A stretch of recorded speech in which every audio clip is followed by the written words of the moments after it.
Hello students, I'm going to teach you when to use an apostrophe and when not to, so that your writing can be a little bit cleaner and so that your grammatical errors do not detract from what you have to say, because what you have to say is valid.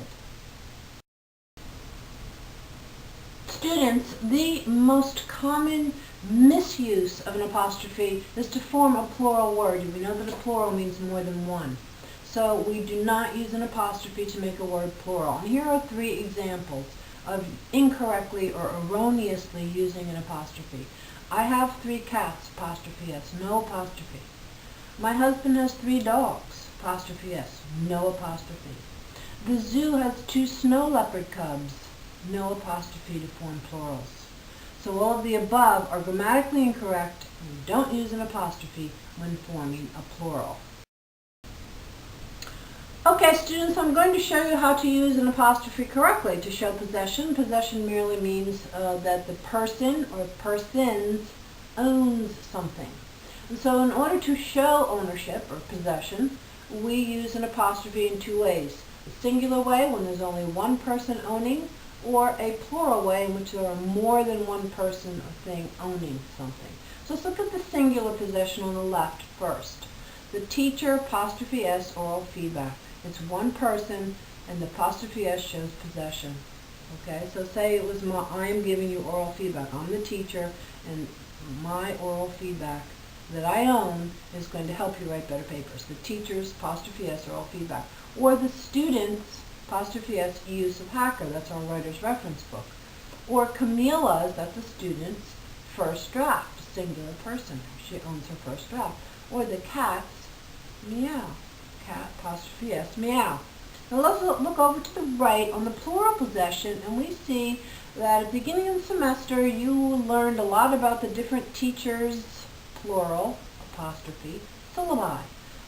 Or we looked at some of the students, plural, apostrophe, drafts. Or we looked at the students, apostrophe, collaborative paper. And I put in red the students so that you could see the difference between the apostrophe location with singular versus the apostrophe location when the word is plural. So study that. Students, singular is apostrophe S. Students, plural is S apostrophe. And the same thing with cats, meows. Cat singular is cat apostrophe S. Cats plural is cat S apostrophe. Okay, students, so let's take a little mini quiz from our little mini lesson. And your instructions down here are to click on the arrow next to the appropriate answer, and the arrow will give you a sound that will tell you if you're correct or not. So the first question is, which sentence does not need an apostrophe? 1, the cats meow, or 2, the cats are on the fence. So depending on what your answer is, you're going to click either this arrow or the number 1 arrow or the number 2 arrow. Now over on our right, which sentence does need an apostrophe?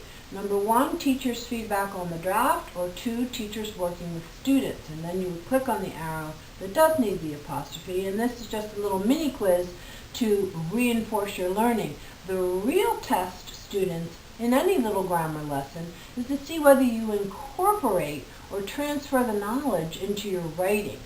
Remember, we want to have clean grammatical papers so that we do not distract our readers from what it is we have to say, because what we have to say is important. So let's hope that you work hard to transfer the lesson from this mini lecture. Thank you, students. Good luck.